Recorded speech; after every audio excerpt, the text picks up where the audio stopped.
अस्सलाम वालेकुम।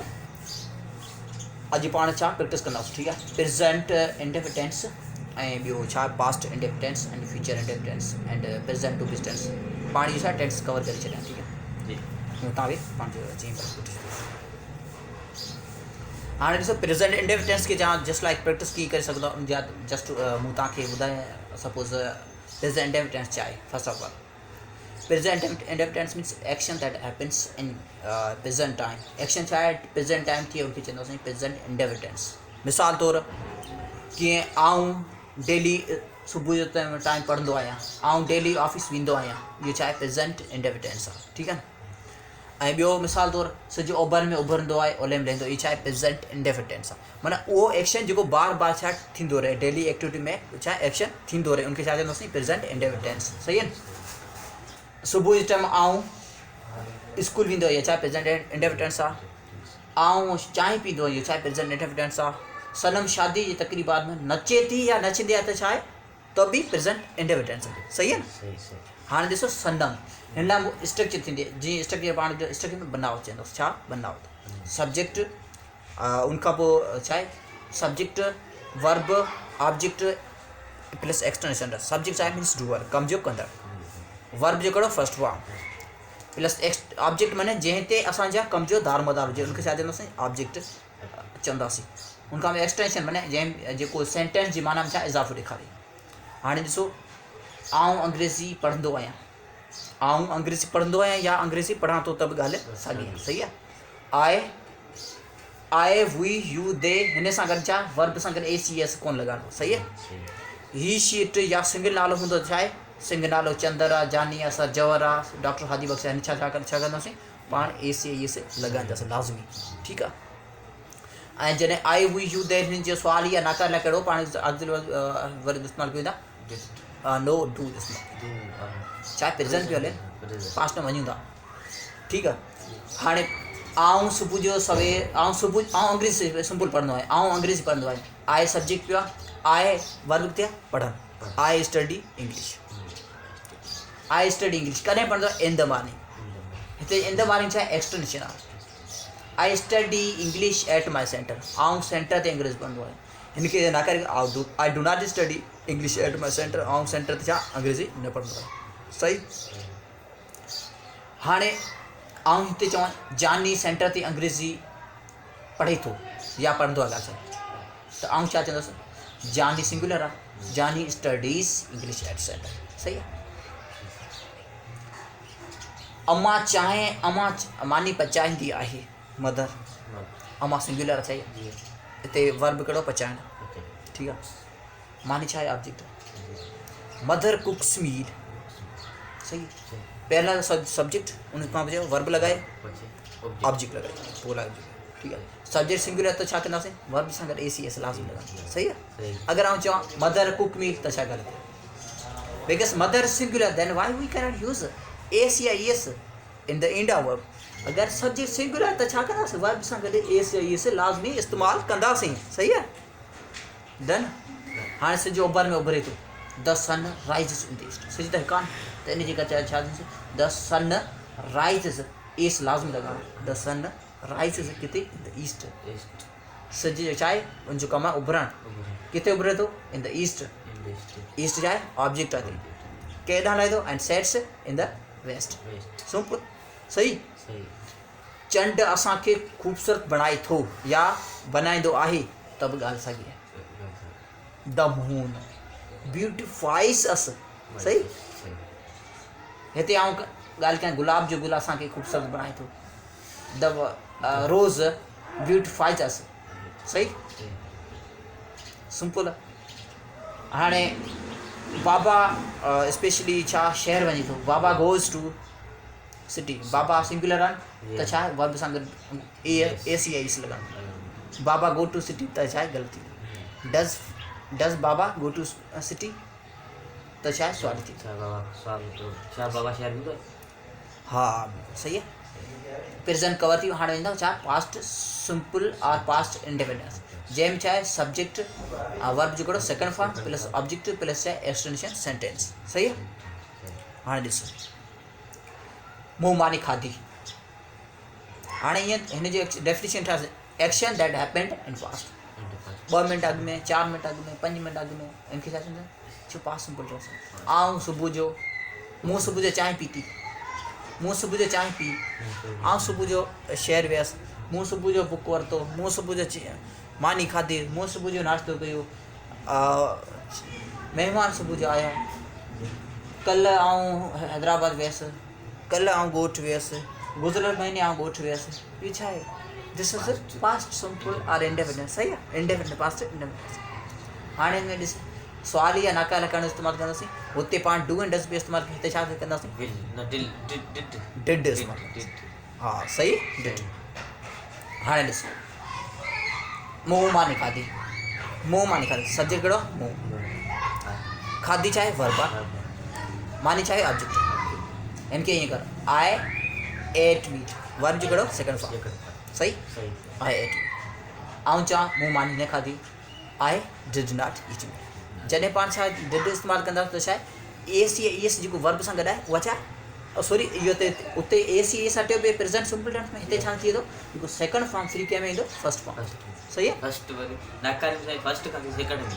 हा नाकारी में जेको सेकंड हूंदो न उहो फर्स्ट में वेंदो सेकंड हूंदो फर्स्ट में ईंदो ॾिसो ऐं जॾहिं हिनखे वरी असां बयान में चवंदासीं बयान में हूंदो इस्तेमालु असां सेकंड फॉर्म कंदा आहियूं सवाल ई कंदा आहियूं या नाकारी कंदा आहियूं त असां सिर्फ़ु जेको सेकंड हूंदो आहे उनखे चेंज कंहिं में कंदा आहियूं फर्स्ट सही आहे गेट इट हाणे ॾिस मूं अंग्रेजी पढ़ी मूं सब्जेक्ट पढ़णु verb English object I studied English मूं मानी खाधी आई कुक्ड सॉरी आई एट मील सनम चांहि पी सनम टुक टी सही मेहमान आया गेस्ट्स केम सही छा मेहमान आया डिड गेस्ट कम जॾहिं मूं डिड लॻाए छा वर्ब जो फर्स्ट फॉर्म लॻाइणो पवंदो सही हाणे जी मिसाल तौरु साईं अंग्रेज़ी कल्ह साईं लेक्चर ॾिनो सर गेव लेक्चर चई सघो था ॿियो ई चई सघो सर डिलीवर्ड लेक्चर यस्टरडे सही आहे कल्ह आउं शहर वियसि आई वेंट टू सिटी कल्ह उहे ॻोठु विया they went to village yesterday सही आहे सिंपल ऐं ॿिया मूं कापी लिखी I wrote book I wrote a copy I wrote a book I specially रोट माई एन असाइनमेंट मूं मुंहिंजी असाइनमेंट छा लिखी हिते आऊं छा मूं असाइनमेंट कोन लिखी I did not write assignment जॾहिं डिड लॻे त छा कंदासीं second form change to first form second छा फर्स्ट में ठीकु आहे पास्ट सिंपल टेंस डन हिन जा सेंटेंस इहो तोखे कुझु ॿुधाए छॾियां थी मिसाल तो लाइट आई महिमान आया मानी खाधी लेक्चर ॿुधो फिल्म ॾिठी शादी जे तक़रीबा नाच कई सनम शादी तक़रीबा नाच कई हिनखे कीअं ट्रांसलेट कंदासीं Sanam danced in marriage ceremony जंहिंजी suppose of my brother of my friend जेको नालो जो तूं लिखी did Sanam dance in marriage ceremony of my dear brother छा आहे छा सनम शादी जी तक़रीबा में नाच कई या डांस कई कंहिंजी मुंहिंजे भाउ जी शादी जी तक़रीबा ठीकु आहे हीअ थियो पास्ट टेंस हाणे वञी था कया फ्यूचर इंडेफिनिट टेंस ठीकु आहे जंहिं वटि subject will and shall plus छा ऑब्जेक्ट प्लस एक्सटेंशन सब्जेक्ट की तव्हांखे अॻु में ख़बर मूं ॿुधाए छॾियो प्रेज़ेंट में ॿुधायो आहे पास्ट में ॿुधायो आहे हाणे फ्यूचर में सब्जेक्ट तव्हांखे ख़बर आहे डूअर आहे कमु जेको कंदा कमु करण वारो केरु सब्जेक्ट या नाउन हूंदो या छा ठीकु आहे सम्झी विया हाणे इन जो स्पेशल तव्हां डेफिनेशन ठाहे action that happens in future time in upcoming time जी मिसाल तौरु आउं अंग्रेज़ी पढ़ंदसि आउं शाम जो हैदराबाद वेंदसि आउं ॻोठु वेंदसि महिमान ईंदा उहे वेंदा आउं मानी खाईंदसि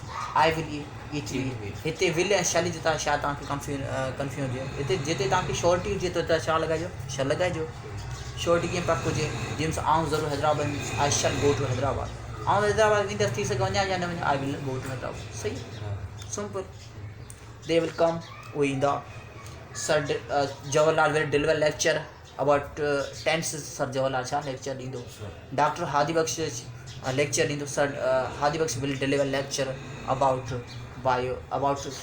फंजाई अबाउट बायोलॉजी. चई सघो था महिमान ईंदा, guests will come at my home. महिमान मुंहिंजे घर ईंदा. सही. ऐं ॿियो तव्हां चई सघो था आउं कॉल कंदुसि. I will call U. आउं तव्हांखे कॉल कंदुसि. आउं अम्मा सां ॻाल्हाईंदुसि मोबाइल ते. I will speak with my mummy our mobile phone. Simple सफ़ा ईज़ी आहे, ॾुखियो. I will write my copy. I will study English from Chandar. I will learn English from Chandar. I will study English book especially. I will clear each and everything. आउं छा हर हिकु शइ clear कंदुसि. कॾहिं future में. आउं 2021 में ग्रेजुएशन फाइनल कंदुसि. I will finish my graduation in 2021. छा 2021 में ग्रेजुएशन फाइनल कंदुसि. यूनिवर्सिटी 2022 में मूंखे डिग्री अवार्ड कंदी. यूनिवर्सिटी विल अवार्ड मी डिग्री 2022. 2022 में मूंखे छा डिग्री अवार्ड कंदी. सिंपल छा फ्यूचर इंडिपेंडेंस. सही क्लियर थी वियो फ्यूचर इंडिपेंडेंस. हुन जा सिंपल सिंधी वारा सेंटेंस इहो तव्हांखे ॿुधाए छॾियां. लिखंदो, लिखंदा, वेंदे, वेंदा, वेंदो, ईंदा. छा आहे सब्जेक्ट जे शल आर विल प्लस वर्ब जो कहिड़ो फर्स्ट फॉर्म प्लस छा आहे ऑब्जेक्ट आहे प्लस छा आहे एक्सटेंशनल सेंटेंस. Okay clear. हाणे पाण हिकिड़ो टेंस ॿियो पढ़ियो, हुनजो नालो आहे present to be tense. To be माना मौजूदगी ॾेखारे, कंहिंजी प्रेज़ेंट जी ॾेखारे. Means it shows existence in recent time. कंहिं मौजूद जेको वक़्तु आहे उनजी छा आहे मौजूदगी ॾेखारे रिसेंट टाइम. हींअर चंदर आहे, किथे आहे, हैदराबाद में आहे, कहिड़ी जॻह ते आहे. हीअ छा आहे टू बी टेंस आहे. त डेफिनेशन तव्हां ठाहे सघो था, पर तॾहिं मां तव्हांखे ॿुधायां हिन में कहिड़ा इज़ एम आर. एम सिर्फ़ु इस्तेमालु कंहिं सां कंदो आई सां गॾु इस्तेमालु कंदा. और अगरि असां सब्जेक्ट छा प्लूरल हूंदा त छा इस्तेमालु कंदासीं आर को इस्तेमालु कंदासीं. वी यू दे या प्लूरल नालो माना ॿ या ॿिनि खां वधीक नाला वधीक हूंदा उते छा इस्तेमालु कंदासीं आर इस्तेमालु. सही आहे. इज़ इस्तेमालु कंदासीं. ही शी इट या सिंग नालो हूंदो छा इस्तेमालु कंदासीं इज़ इस्तेमालु. ठीकु आहे.